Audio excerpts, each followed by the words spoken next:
Assalamualaikum warahmatullahi wabarakatuh. Perkenalkan, nama saya Pandu Zaki Pratama, NIM 44462300009 dari jurusan Peternakan, kelas 3. Di sini saya akan sedikit menjelaskan tentang fisiologi otot ternak. Jenis-jenis otot pada ternak yaitu ada 3. Yang pertama ada otot rangka, otot jantung, dan otot polos. Yang pertama yaitu otot rangka. Otot rangka yang melekat pada tulang bertanggung jawab atas gerakan tubuh dan postur. Mereka bersifat sukarela, artinya tidak dapat mengendalikannya secara sadar. Definisi dan karakteristik otot rangka. Yang pertama, struktur. Otot rangka terdiri dari serat-serat otot terbentuk silindris panjang yang memiliki banyak inti sel di tepi. Serat-serat ini memiliki pola lurik atau garis melintang akibat tersusun protein, aktin, dan miosin. Kontrol bersifat volunter atau di bawah kendali sadar, sehingga memungkinkan ternak untuk bergerak sesuai kehendak. Selanjutnya ada fungsi, yaitu bertanggung jawab atas gerak tubuh, postur, dan penghasil panas. Yang selanjutnya ada komposisi otot rangka. Yang pertama, serabut otot. Serabut tipe 1 atau serat lambat beradaptasi untuk kontraksi jarak panjang dan tahan terhadap kelelahan. Selanjutnya, serabut tipe 2 serat cepat beradaptasi untuk kontraksi cepat tetapi mudah lelah.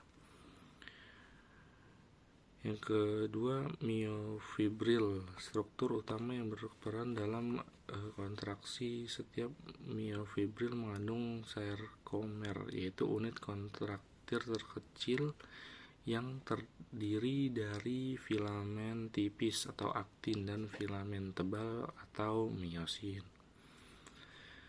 Yang ketiga, sarkoplasma dan retikulum sarkoplasma. Sarkoplasma adalah cairan di dalam serat otot mengandung enzim dan glikogen.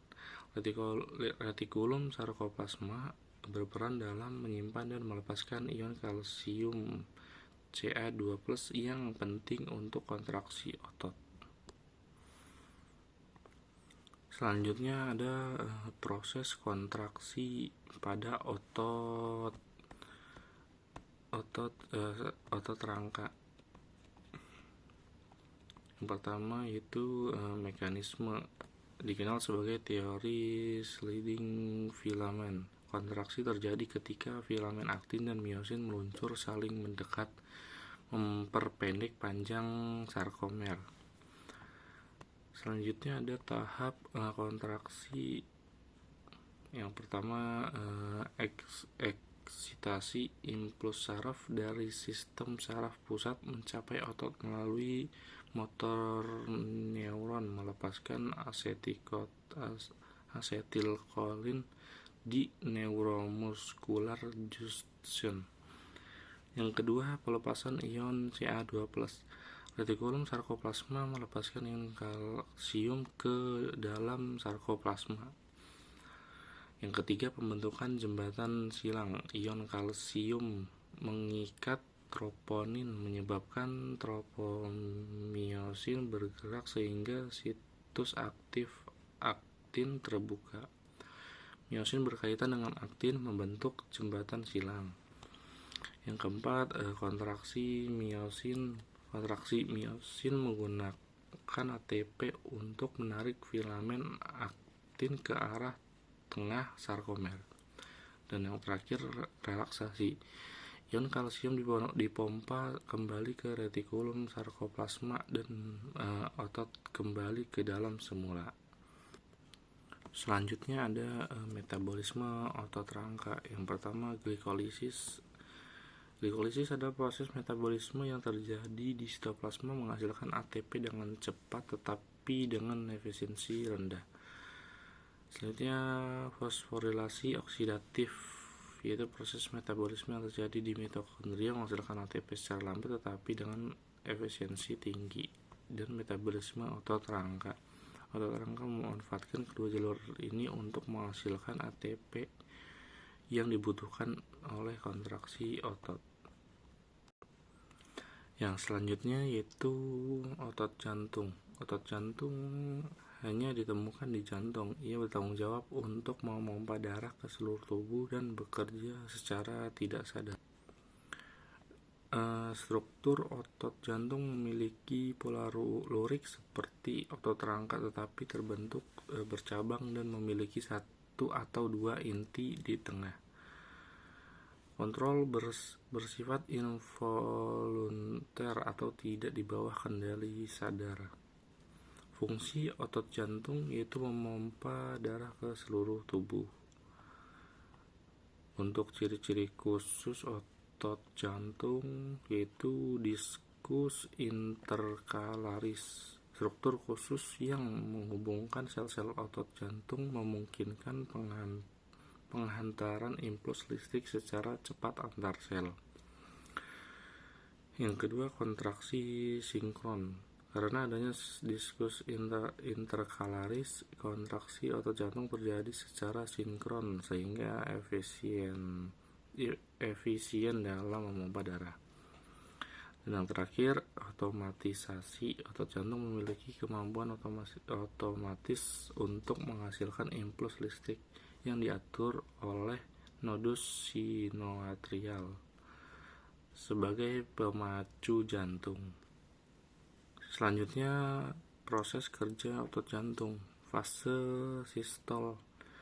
Itu otot jantung berkontraksi untuk memompa darah keluar dari bilik jantung. Selanjutnya, fase diastol. Itu otot jantung relaksasi untuk menerima darah kembali ke atrium. Yang selanjutnya, mekanisme kontraksi otot jantung. Yang pertama, potensial aksi. Kontraksi otot jantung dimulai dengan potensial aksi yang menjalar melalui sel-sel otot jantung. Yang kedua, pelepasan kalsium. Potensi aksi menyebabkan pelepasan kalsium dari retikulum sarkoplasmik mirip dengan otot rangka. Yang selanjutnya, ikatan aktin miosin. Kalsium memungkinkan aktin dan miosin untuk berkaitan menghasilkan kontraksi otot jantung. Dan yang terakhir, relaksasi. Ketika potensial aksi berhenti, kalsium yang diserap kembali ke dalam retikulum sarkoplasmik menyebabkan otot jantung berelaksasi. Dan yang terakhir ada otot polos. Otot polos ditemukan di dinding organ internal seperti lambung, usus, dan pembuluh darah. Ia bertanggung jawab untuk mengendalikan gerakan organ-organ tersebut dan bekerja secara tidak sadar. Definisi dan karakteristik otot polos. Struktur otot polos tidak memiliki pola lurik, terbentuk fusiform atau gelondong dengan satu inti di tengah. Kontrol bersifat involunter, tidak di bawah kendali sadar. Dan lokasi pada otot polos itu ditemukan pada dinding organ dalam seperti saluran pencernaan, pembuluh darah, uterus, dan kandung kemih.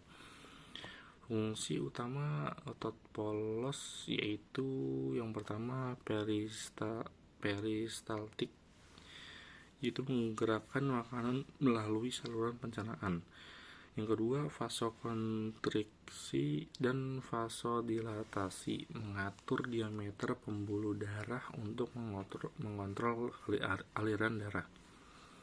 Dan yang terakhir, kontraksi uterus, membantu proses kelahiran pada ternak betina. Selanjutnya ada proses kontraksi otot polos. Mekanisme serupa dengan otot rangka tetapi lebih lambat dan tidak memerlukan energi sebanyak itu. Pengaturan.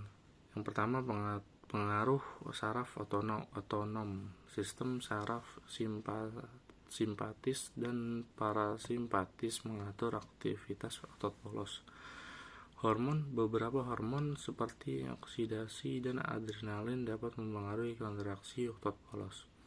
Dan yang terakhir, stimulus mekanis peregangan otot polos dapat memicu kontraksi. Ya, mungkin segitu saja yang dapat saya berikan. Atas kurang dan salah katanya saya mohon maaf. Wassalamualaikum warahmatullahi wabarakatuh.